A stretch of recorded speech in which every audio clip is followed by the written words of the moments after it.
कहानी की शुरुआत होती है नवंबर की एक ठंडी सुबह से, जब रेजीना और रिचर्ड रिच के पहले बेटे रिची का जन्म हुआ। जिस दिन रिची ने पालना छोड़ा, परिवार के सबसे भरोसेमंद नौकर हर्बर्ट ने उसकी देखभाल का जिम्मा अपने हाथ में ले लिया। यह लड़का दुनिया के सबसे अमीर परिवार में पैदा हुआ था। हालांकि रिचर्ड को अपने बहुत बड़े बिजनेस को संभालने के लिए कई घंटे ऑफिस में बिताने पड़ते थे, लेकिन तब भी वो हमेशा अपने बेटे के लिए वक्त निकाल लिया करता। उसके पिता एक बिजनेसमैन होने के साथ साथ बहुत अच्छे इंसान भी हैं। रिचर्ड ने हाल ही में यूनाइटेड टूल नाम की एक डूबती हुई फैक्ट्री को खरीद लिया, जो कि बंद होने वाली थी, और उसे फिर से सही करके उन्होंने 100 लोगों की नौकरियां बचा ली। इसी खुशी में फैक्ट्री के वर्कर्स जश्न मनाने लगे। अब क्योंकि उसके पिता बहुत बिजी आदमी हैं, इसलिए रिची को उनकी जगह पर जाना पड़ा। जब रिची हर्बर्ट और उसके बॉडीगार्ड के साथ फैक्ट्री में पहुंचा तो सबने उसका बहुत खुशी से स्वागत किया।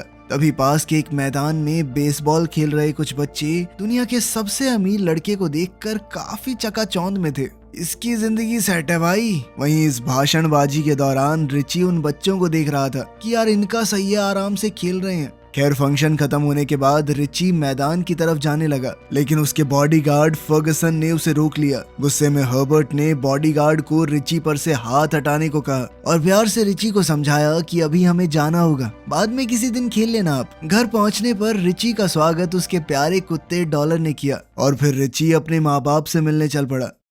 घर जाकर रिची ने देखा कि उसकी माँ ने एक आर्टिस्ट से कहकर पास वाली पहाड़ी पर उनके परिवार की तस्वीर बनवा दी थी। कुछ ज्यादा ही अमीर नहीं है ये लोग। रिची को पढ़ाने का जिम्मा भी देश के बड़े बड़े साइंटिस्टों का था। अब वो अपनी साइंस क्लास के लिए प्रोफेसर कीन बीन की लैब में गया, जहाँ प्रोफेसर उसे अपने नए नए आविष्कार दिखाने लगा। उसने एक ऐसी मशीन बनाई थी जो कचरे को तोड़ मरोड़ कर उससे नई चीजें बना देती थी। प्रोफेसर ने एक बहुत ही ज्यादा मजबूत चिपकने वाली गोंद भी बना रखी थी। एक बुलेट प्रूफ स्प्रे था जिसे बस कपड़ों पे छिड़क दो और उसके बाद गोली भी आर पार नहीं हो सकती। आखिर में उसने रिची को एक रोबोट मधुमक्खी दिखाई, जो बनाई तो काम के लिए गई थी, लेकिन वो उसका इस्तेमाल करके हर्बर्ट को परेशान करने लग गया। लेकिन हर्बर्ट ने उसे आम मक्खी समझकर अपने अखबार से ढेर कर दिया। करोड़ों रुपए लगा के ये मधुमक्खी बनी थी और उसे यूं टेबल पे चपटा देखकर प्रोफेसर कीन बीन गुस्से से भर गया। उधर रेजीना की रखी हुई वो आर्टिस्ट लेजर बीम का इस्तेमाल करके मूर्ति को नकाश रही थी,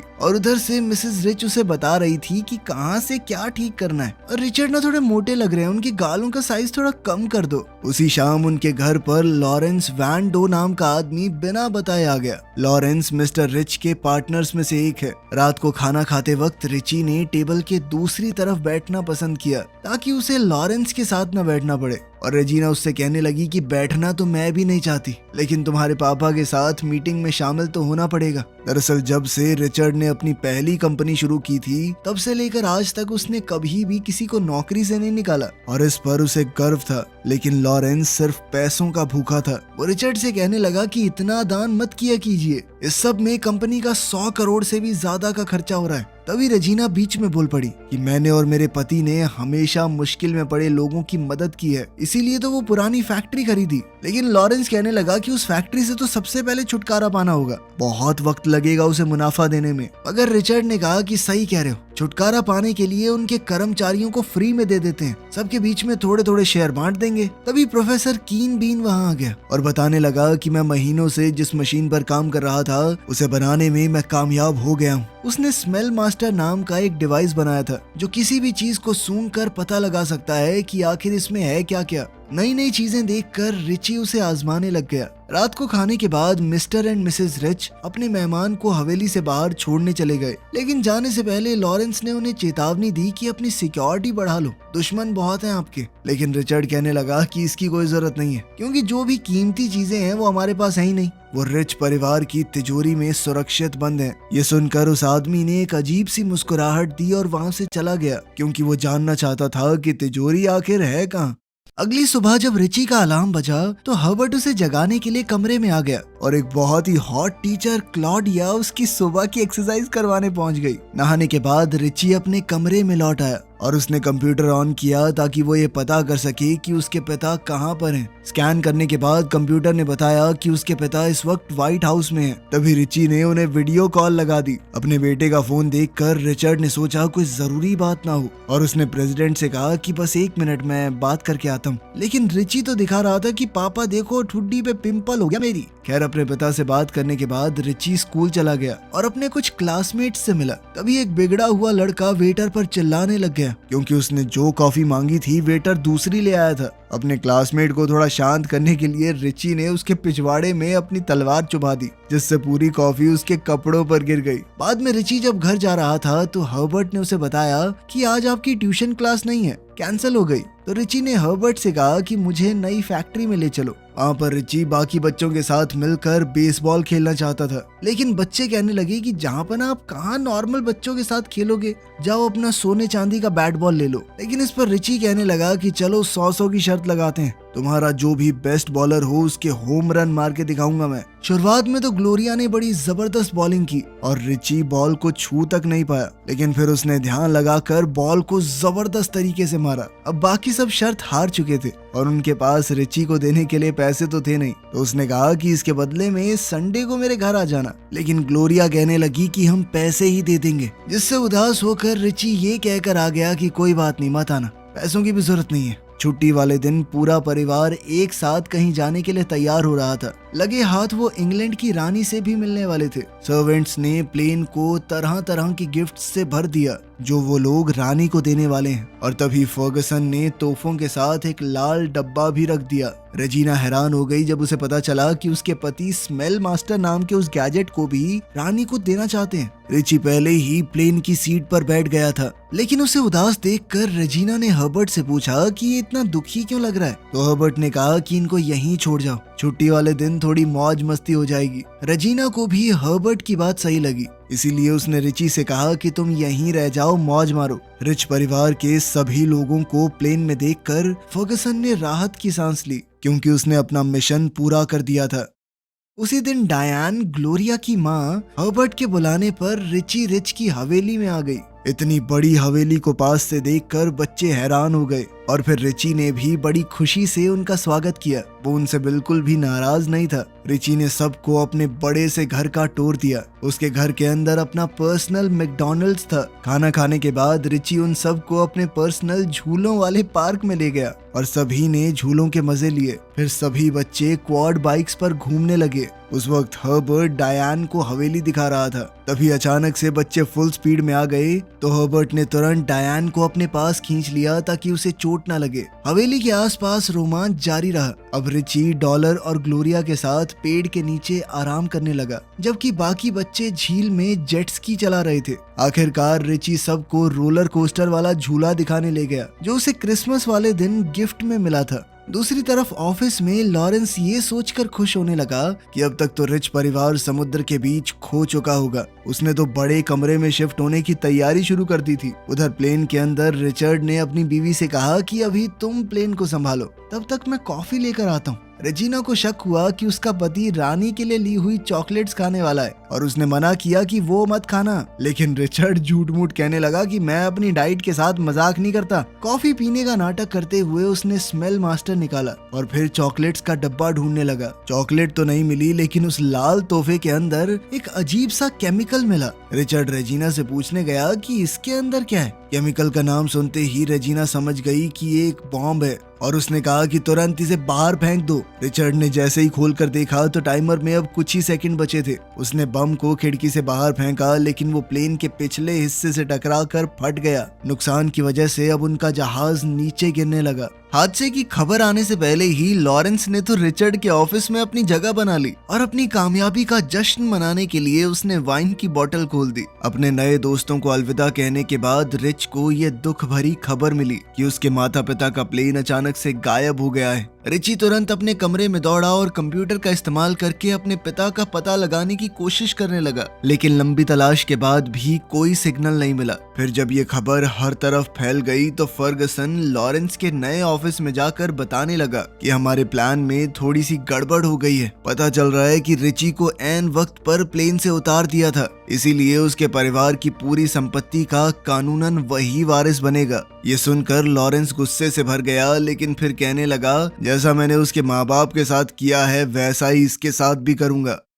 समुद्र में तलाश शुरू कर दी गई, लेकिन अब तक मिस्टर और मिसेस रिच का कोई पता नहीं चला। लेकिन फिर भी रिची को यकीन था कि उसके माँ बाप जिंदा हैं। खुशकिस्मती से लड़के का यकीन सही निकला, क्योंकि दोनों एक लाइफ बोट का इस्तेमाल करके खुद को बचाने में कामयाब हो गए थे और वहीं पर मदद का इंतजार कर रहे थे। रिचर्ड उस डिवाइस को ठीक करने की कोशिश कर रहा था जिससे वो अपने बेटे से बात किया करता था, क्योंकि उसे विश्वास है कि इस तरह रिची उन्हें ढूंढ निकालेगा। मगर उसे ठीक करना इतना भी आसान नहीं था। वहीं रेजिना को पूरा यकीन था कि इस बम को प्लेन में लॉरेंस ने रखवाया है। वो कहने लगी कि तुम्हें लॉरेंस को कई साल पहले निकाल देना चाहिए था, लेकिन रिचर्ड अभी भी इस बात को मानने के लिए तैयार नहीं था। इस वक्त दोनों की सबसे बड़ी चिंता ये थी कि वो रिची को चेतावनी दे सकें कि उसकी जान खतरे में है, क्योंकि जिसने भी प्लेन में बम लगाया वो उसे भी मारने की कोशिश करेगा। अब रिचर्ड की गैर मौजूदगी में लॉरेंस कंपनी का नया प्रेसिडेंट बन गया। उसने पहला ऑर्डर दिया कि वो नई फैक्ट्री थी ना, उसे बंद कर दो,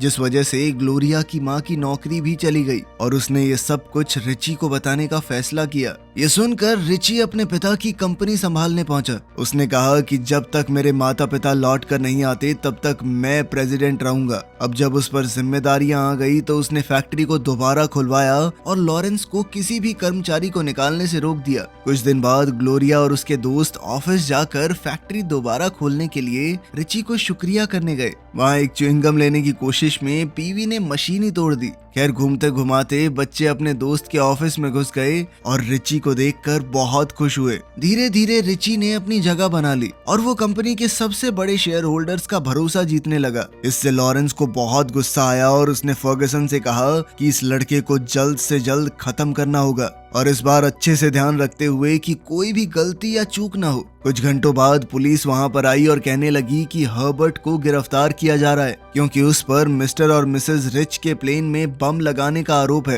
हर्बर्ट को हटाकर लॉरेंस ने सुप्रीम कोर्ट में अर्जी डाली कि मैं रिची की देखभाल का जिम्मा लेना चाहता हूँ। उसके पापा बहुत करीबी दोस्त थे मेरे। दोबारा सत्ता में आते ही लॉरेंस ने रिच फैमिली के घर में काम करने वाले सभी लोगों को निकाल दिया, ये कहकर कि हो सकता है ये भी हर्बर्ट के साथ मिले हुए हों। लॉरेंस ने हर जगह पर सिक्योरिटी कैमरास लगवा दिए, यहाँ तक कि रिची के कमरे में भी उसने कैमरा लगवा दिया। अपने ही घर में कैदी जैसा महसूस करने के बाद रिची ने लॉरेंस से बात करने का फैसला किया, जो उस वक्त पूल खेल रहा था, और उसने फर्गसन से रिच परिवार की तिजोरी का पता पूछा, लेकिन उसने बताया कि मुझे कभी मौका ही नहीं मिला ये पता करने का।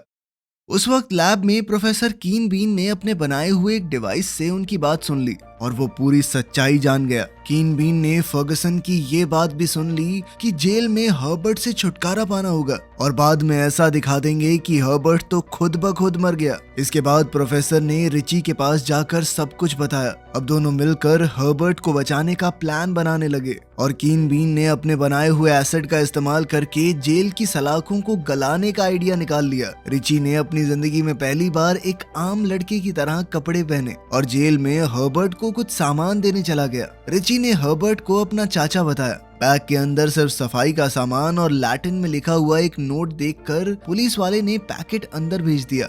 बाद में जब हर्बर्ट बाथरूम गया तो उसने देखा कि टूथपेस्ट ने उसके टूथब्रश को गला दिया था, जिसके बाद वो नोट को पढ़ने लग गया, जिसके बाद उसे पता चला कि ये प्रोडक्ट लोहे की सलाखों को गलाने के लिए है। लेकिन भागने से पहले ही एक गुंडा बाथरूम में घुसकर टॉवल से उसका गला घोटने की कोशिश करने लगा। हर्बर्ट मदद के लिए चिल्लाने लगा, लेकिन कोई नहीं आया। दोनों में लड़ाई शुरू हो गई और हैरानी की बात यह थी कि हर्बर्ट ने अपने दुश्मन को हरा दिया। जब वो जेल से बाहर निकला तो रिची बाहर उसका इंतजार कर रहा था और उन कपड़ों में हर्बर्ट उसे बड़ी ही मुश्किल से पहचान पाया। रिची ने फिर एक अखबार का आर्टिकल दिखाया जिसमें लिखा था कि प्लेन का मलबा मिल गया है, लेकिन उसके माता पिता की लाश वहां पर नहीं मिली। इस खबर ने रिची का विश्वास और मजबूत कर दिया कि उसके माँ बाप जिंदा हैं। फिर दोनों ग्लोरिया के घर गए और उन्होंने डायन से लड़की के कंप्यूटर को इस्तेमाल करने की इजाजत मांगी। उधर रिचर्ड डिवाइस को ठीक करने की कोशिश कर रहा था, लेकिन अभी तक वो कामयाब नहीं हो पाया। फिर उसने रेजिना के कान के झुमके का इस्तेमाल करके डिवाइस को चालू करने का सोचा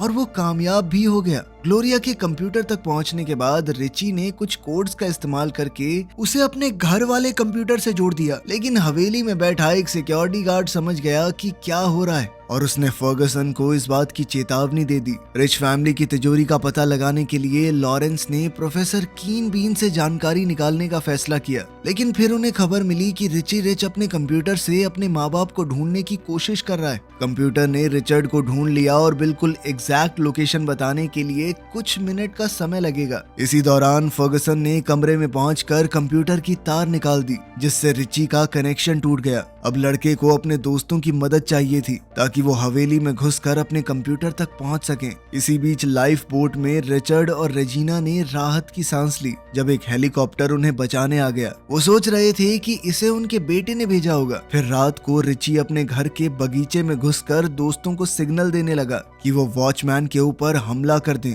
प्लान के हिसाब से ही सभी लोग हवेली में घुसने में कामयाब हो गए और सीधा लैब में कीन बीन के पास चले गए। प्रोफेसर को आजाद करने के बाद रिची उससे गार्ड को भटकाने में मदद मांगने लगा। जब वो हर्बर्ट के साथ मिलकर अपने कमरे तक पहुंचने की कोशिश कर रहा था, प्रोफेसर ने सिक्योरिटी गार्ड को भटकाने के लिए गार्डन को पानी देने वाली टंकी में केमिकल मिला दिया और अचानक से फाउंटेन में कई बुलबुले उठने लगे। और जब हवेली में काम करने वाले लोग इस प्रॉब्लम को सुलझाने के लिए इकट्ठा हुए, तब पीवी और बाकी बच्चों ने सिक्योरिटी कैमरास बंद कर दिए। तब रिची और हर्बर्ट बेडरूम में दौड़ कर गए, जबकि बाकी बच्चे हवेली से बाहर भागने लगे। लेकिन कंप्यूटर चेक करने पर रिची उलझन में पड़ गया, क्योंकि कंप्यूटर ने बताया कि उसके पिता तो हवेली में ही हैं। उनको हैरान करने के लिए लॉरेंस पहले से ही कमरे में उनका इंतजार कर रहा था और बेचारा रिची अपने माँ बाप को बंधा हुआ देखकर दुखी हो गया। बाहर एक सिक्योरिटी गार्ड ने बाकी बच्चों को पकड़ लिया और फर्गसन ने उन्हें लैब में ले जाने का आदेश दिया।